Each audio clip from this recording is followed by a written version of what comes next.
สวัสดีค่ะทุกคนยายปาก็พามานั่งอยู่ข้างริมทะเลสาบจ้ะ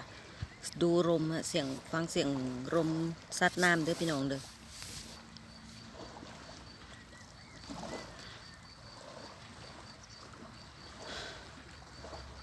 วันนี้มาทำงานจ้ะอยู่ที่ทำงานนะจ้ะแต่นั่งอยู่ข้างทะเลริมทะเลสาบคุณยายก็แวะไปซื้อของมานะแล้วก็มาแวะมานั่งวันนี้แดดไม่มีนะคะแต่ลมแรงนะพี่น้องลมแรงมากนะฟังเสียงคลื่นก็แล้วกันเนาะ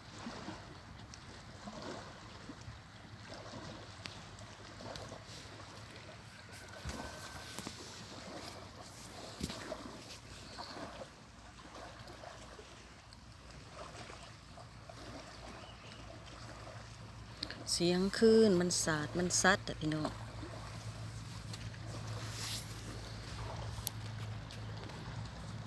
แล้วพายงัดเดี๋ยวเรือก็ร่มเป็นบ่พี่น้อง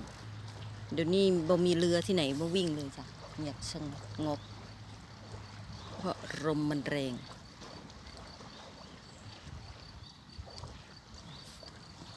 นั่งอยู่ข้างริมทะเลจ้ะพี่น้อง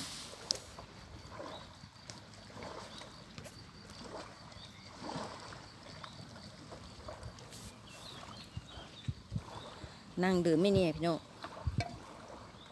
เมื่อยล้าเป็นยังไงไม่รู้ไม่กระปี้กระเป๋า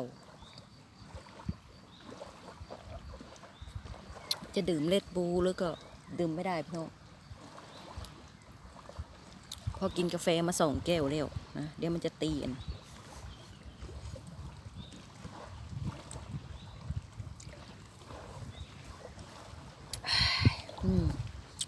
ชื่นใจ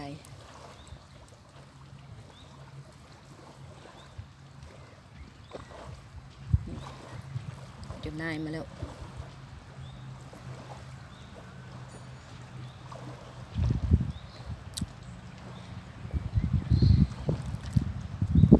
อากาศบ้านทุกคนเป็นไงบ้างแล้วเนาะอากาศดูบ้านคุณยายอะเมื่อเช้านี้ทำท่าแดดดีนะพี่น้องเดี๋ยวดูเนี่ยตอนนี้ไม่มีแดดแล้วนะพี่น้องแดดเงียบสงบไปหมดหายไปหมดแล้วนะฮะเหลือแต่อากาศมืดครึ้ม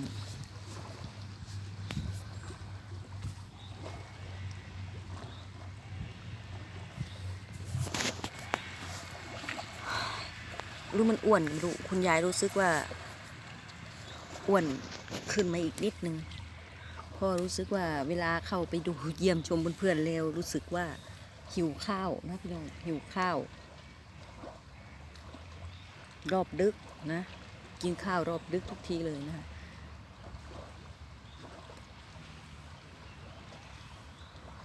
เข้าไปทีใด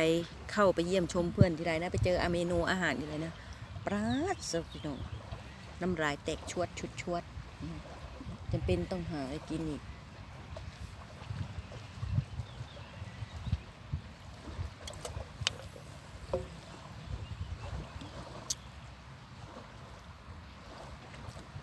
เป็นอะไรที่มันไม่สดชื่นเอาจะเรอวันนี้พี่น้องปงเป็ดน้ำหายหมดเลยลมแรงๆเนี่ยคลื่นแรงลมแรงเนี่ยเป็ดน้ำชวานหายหมดเลยพี่น้อง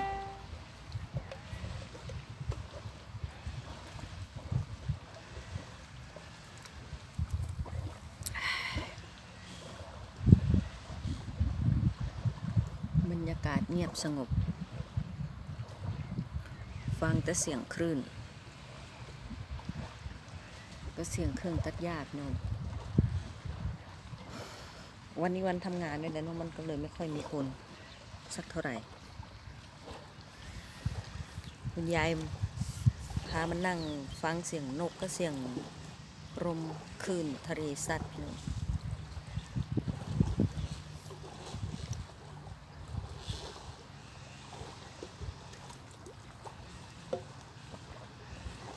แล้วฟังเสียงคุณยาย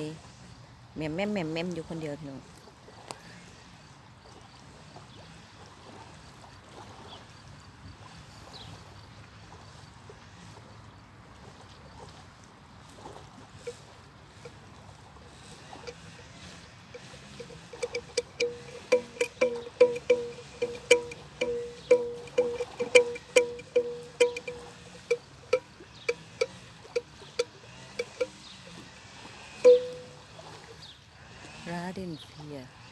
โบ๊ทที่สำหรับเรือจะพี่น้องที่เขาเขียนป้ายไว้เนี่ยเรือเร็วอ่ะเขาจะมาจอดตรงเนี้ยเวลาแดดดีๆจะมีเรือเร็วมาจอดอยู่คุณยายเห็น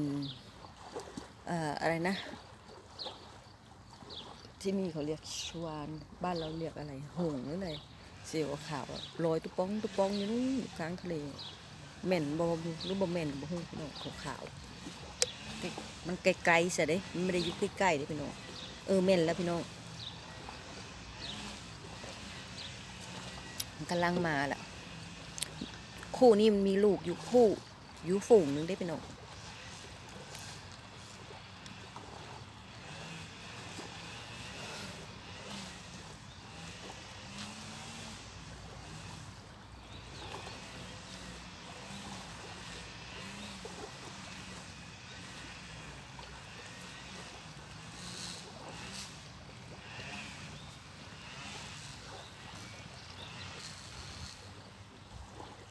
ฟังเสียงเรือ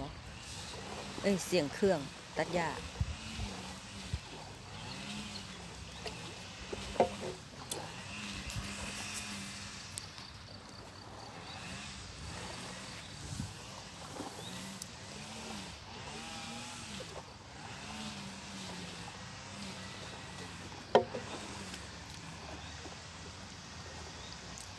เป็นไรอยากนอนพี่น้องมันอืดยังไงก็ไม่รู้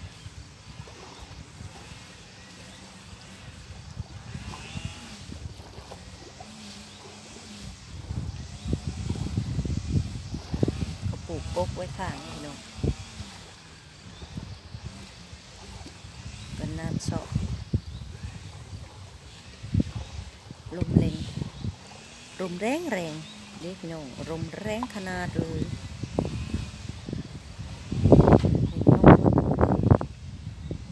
ลมเดี๋ยวคุณยายจะให้ดูลมแรงไม่แรงพี่น้องดูใบยอดใบไม้ยอดไม้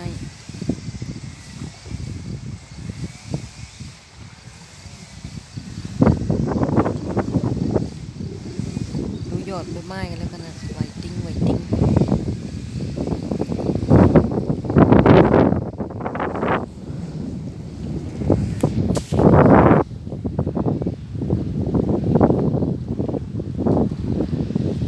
คลิปนี้คุณยายก็พามานั่ง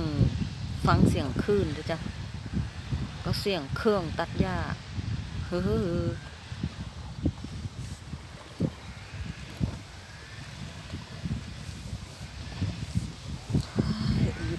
ืด